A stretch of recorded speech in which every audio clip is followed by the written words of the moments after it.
projet, déjà ce projet de protéger les cétacés, les tortues, ça fait depuis 1 an et demi que c'est mis en place par certains scientifiques, Globis et d'autres associations, où nos 7 navires avaient été équipés de balises GPS pour suivre justement le trajet, et quand on s'arrêtait, pour voir le trajet des cétacés et des tortues. Donc nous, le principe de précaution, déjà, ça fait 1 an et demi qu'on l'expérimente avec ces balises GPS. On a une réglementation en vigueur qui nous interdit d'aller à plus de 5 nœuds derrière la barrière de corail à 300 mètres, donc à peu près dans toute la réserve marine. Donc nous, nos navires, forcément, vont pas très très vite, donc on réduit vraiment notre vitesse sur cette zone-là. On a une vigilance accrue.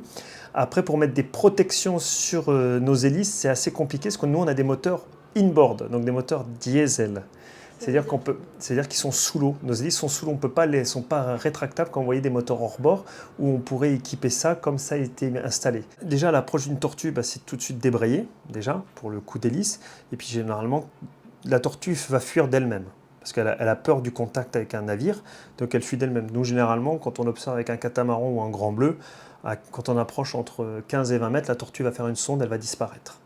Voilà. Mais on approche, comme je vous dis, doucement, nous, sur nos navires. Maintenant, si on approche plus vite, forcément, on va se rapprocher forcément de l'animal.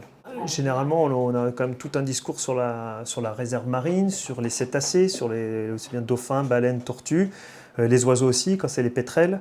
Donc on a quand même une faune qui est assez dense sur un petit périmètre, sur une petite zone. Donc on est très sensible à ça. On est très rigoureux vis-à-vis de la charte, de l'arrêté préfectoral sur les cétacés. Pour nous, c'est le plus important.